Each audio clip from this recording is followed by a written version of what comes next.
Welcome back. Let us talk about Swami Vivekananda today because, as we all know, he was born on 12th January 1863 and he was a remarkable philosopher, a remarkable scholar of Hinduism. We know his contributions and we all cherish what he left behind, his writings, his scholarship. We often talk about him these days, and particularly during the last couple of years. But unfortunately, we don't really understand him in the context of what exactly he stood for. What was his life, how he evolved as a scholar, how he tried to understand Hinduism itself, how he understood other religions, other philosophies, because Swami Vivekananda was not just a scholar of Hinduism. He was a scholar of comparative religions. He understood Christianity, he understood Islam very well, he understood Western philosophy, and he tried to understand science, modern science in particular. So he was exposed to this diverse corpus of knowledge, and after understanding all this, he came to grapple with the faith he inherited, the faith he was born with, Hinduism, with this comparative perspective after his reading of all the religions, of all the philosophies, etc., from across the world. How he begins, that is something very interesting, and we generally don't think about it. He began by imbibing Brahmo Samaj. Brahmo Samaj was a platform, was an organization founded by Raja Ram Mohan Roy in the early 19th century, and Brahmo Samaj stood for reform in Hinduism.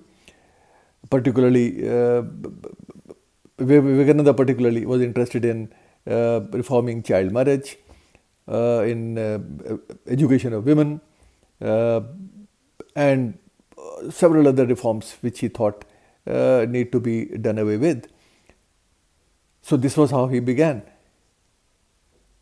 Then he comes into the influence of Ramakrishna Paramahans. Ramakrishna Paramahans himself stood for unity of all religions. He did not really himself stand only for one faith, Hinduism. He saw unity of all religions, of all faiths.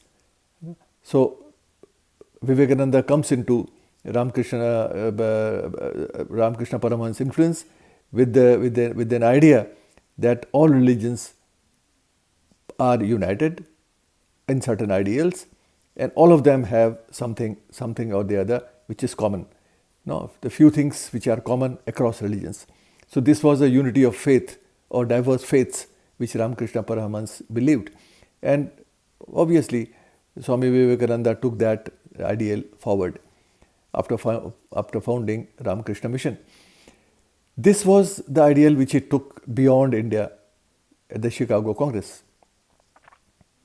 because his remarkable presence in 1893 in the Congress of Religions made a huge impact and took Indian philosophy, Indian culture, Indian religion, Indian ethos, spiritual ethos in particular, across India, across the world, beyond Indian borders.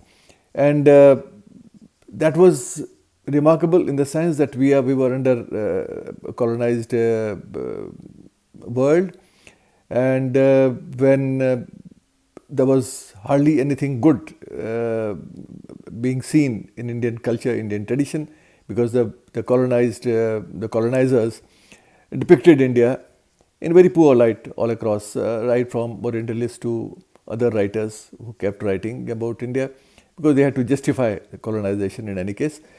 So Vivekananda's presence and impact through this address was surely remarkable. But what exactly he said? Now, this is something which we need to understand, because mostly we don't really try to see what exactly he says over there. He says a couple of things which which we need to understand in the India we are living in today, because many things which we do today, many things which we come across today in our lives are totally against the spirit of Vivekananda's philosophy, his understanding of the world, his understanding of Hinduism, his understanding of other religions as well. And I would like to quote two lines from this famous address. He said, "Sectarianism, bigotry, and its horrible descendant fanaticism have long possessed the beautiful earth. They have filled the earth with violence, drenched often with human blood, destroyed civilizations, and sent the whole nations into despair." So this is what Vivekananda says, and he's not actually talking about one religion or one part of the world. He's talking generally what actually religions across the world in history have done to humans. And so we need to get rid of this fanaticism, no? This understanding which leads to violence, which leads to destruction of civilizations, which has happened over the centuries. So Swami is trying to reiterate this humanistic aspect of his understanding of world religions, which he believes is the most essential part of any philosophy across the world, or any religion across the world. So he didn't really mention any religion for that matter. He talked about how religions across the centuries have destroyed civilizations, have led to violence, have led to killing. So today, when we talk of Swami Vivekananda, and we talk of his role as a great philosopher, which he rightly was, and he lived a very short life. Despite this short life, which is true for so many great men and great women in the world who have done remarkable things in short lives. So short life is actually, as it is often said, is much better than a useless long life. So in that context, we need to remember what Vivekananda left behind for us. Unfortunately, we hardly care to read, to understand, to see him in the context of what he stood for, the ideals he stood for, the message he left behind for us.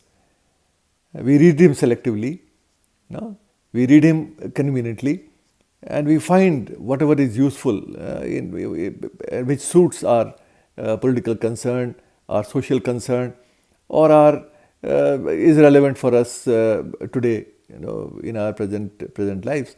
Unfortunately, that is not the way to read actually any scholar, any philosopher for that matter. You need to look at all these philosophers holistically in the context of what they have left behind for us, and you have to read them in the context.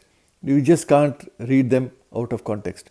And that is true of Vivekananda as well, because he left behind a corpus of literature, corpus of writings, and there are several other things one can talk about, particularly in the context of what is happening today, how we look at our lives. So in that context, his message is message to humanity.